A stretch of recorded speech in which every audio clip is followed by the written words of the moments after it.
He's Mike Golic, co-host of Gojo and Golic on DraftKings Network, and of course, former stalwart with the mothership, joining us on the program. Big Mike. Sam Darnold. Let's start with Sam Darnold. Listen, comeback player of the year. I'm calling the Detroit Minnesota game for Westwood One Sunday. And the first thing I'm going to do when I go on the field before the game is apologize to Sam, because a few weeks ago I had talked on my son and I show that, is he going to fall to the, level he had been, or is he going to keep going? I was kind of questioning it, and he's been nothing but money. He has been absolute money. But no, he's not winning comeback player of the year. That's for illness. That's for injury. That should be stated. I know there's the other part that you just mentioned in the rules, but I think comeback player is for an injury or an illness.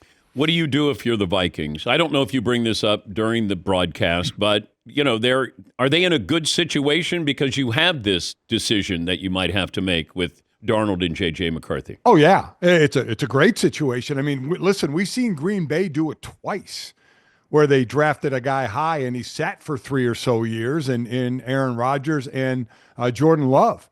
So, and JJ's coming off of a knee. Listen, you got to strike while the iron's hot. Now, the issue will be, what deals does he get offered from other teams? Are they huge money deals? Can you get away with a Baker Mayfield type of deal for Sam, a 3-year, $100 million, $50 million guaranteed? It would probably be more than that.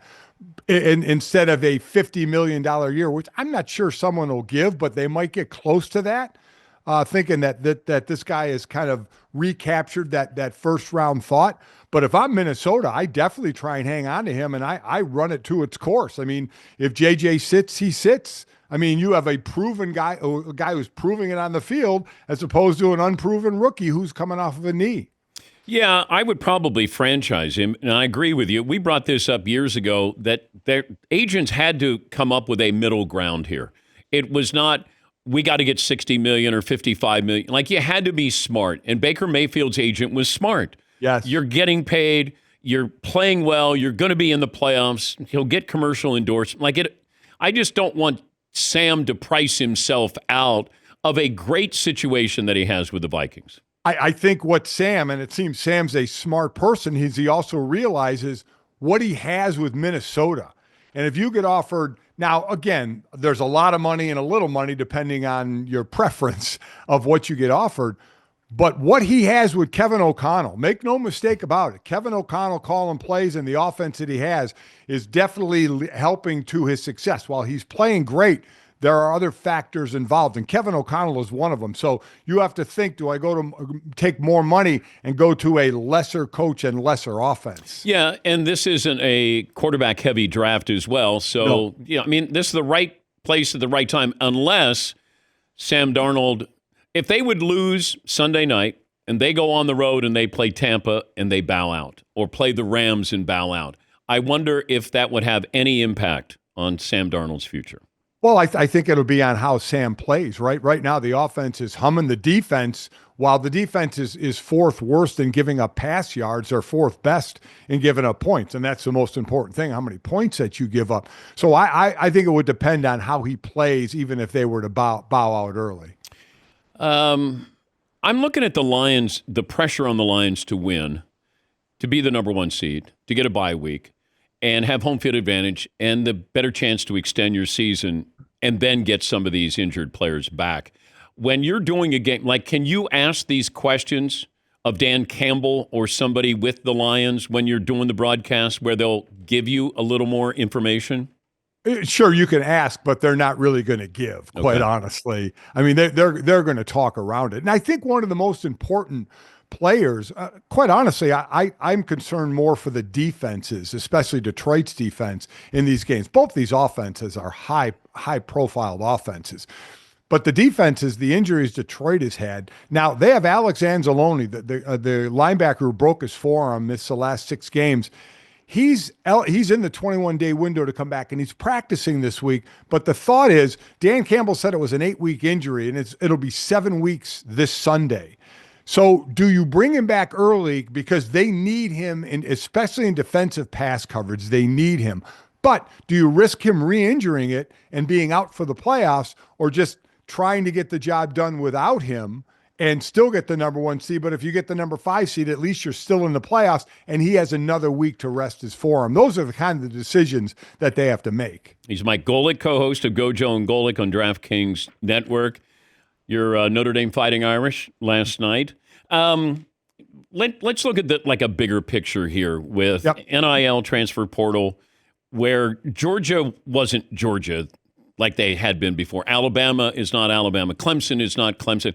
And I don't know if this is a one-off, Mike, or is it because maybe the playing field is leveling and talent is dispersed and you're not stockpiling 3 running backs at Georgia or 5 defensive linemen at Alabama. Is this a one-off, or do you think we're peeking into the future? No, I think we're peeking into the future for guys that are sitting. I mean, Gunnar Stockton, the backup quarterback, is a rarity. He's with the program for 3 years, right? And kind of was waiting his turn. Normally you don't see that. You see a guy transfer. I think this is kind of the new era of college football. We saw the portal opened a few Mondays ago, and within a week there was over 2,000 players in the portal. So this is the new college football. It's just a matter of how much you want to use it. Like Dabo Swinney has not used it a lot. Marcus Freeman said Notre Dame will always minor in transfers. They won't major in transfers. Like they're already talking about next year they won't go to a transfer quarterback. They had Sam Hartman, now Riley Leonard, but now they'll use one of their younger quarterbacks. At least that's what they said. We'll see if they stay with it. But overall, I do think we had 43 different starting quarterbacks in FBS through the portal last year. And I think that's going to continue. See, Notre Dame has figured it out, though. They bring in Sam Hartman. They bring in Riley Leonard. That seems to be the route to go instead of saying, I'm going to raise an 18-year-old here. It does, but I think they have C.J. Carr, who they really, really like. Okay. And it seems like they're going to give him a chance. Now, that's not to say if there's a quarterback that they think fits their system that pops up in the portal that they won't still go for it, because you know what? The way it is now with the portal, you're playing year to year. You're not playing for 3 years down the road. Is Notre Dame likable suddenly? Well, I think Marcus Freeman is likable, and I think that makes Notre Dame likable. He's the face of the program. Brian Kelly was this gruff guy who changed kind of his attitude halfway through when people were tired of him turning purple on the sideline and yelling, and it seemed like he was always yelling or mad. And Marcus Freeman is young, he's good looking, he's a great recruiter, players love him. So I think people start to like, because there's always people that are going to hate Notre Dame. But I do think that he brings up the rating, the Q ratings on Notre Dame because of Marcus Freeman. But the fan base, when Brian Kelly left because he wanted to try to win national titles at LSU, was there an outcry of, Nope. How dare you leave Notre? No, they were fine. They were surprised that a coach left Notre Dame, because normally a coach would leave Notre Dame by retiring or being fired, never left voluntarily. So I think they didn't really miss a beat. They didn't really miss Brian Kelly, even though Brian Kelly's the winningest coach in Notre Dame history, beat out Newt Rockne. I mean, so there's something to be said for that. But no, they really didn't really bat an eye that he left. They were a little disgruntled that he chose to leave, and now it's kind of biting him. I mean, he left thinking he had better opportunity at LSU, and here's Notre Dame in the semis. So yeah, there wasn't too much. Oh no, what are we going to do now when he left? Who's the best team left in the Final Four? Oh, I mean, the way Ohio State's playing. If Ohio State plays the way they played against Tennessee and Oregon, I don't know who's going to beat them. I mean, but Mike, it makes you go back to the Michigan game. Like, how do you? That's coaching to me. That your game plan, you can accidentally score 3 touchdowns with that offense. It is stunning. Now Michigan always has a very, very tough defense. I'll give them that. But they don't really have an offense. They rely on the running game so much. Yeah.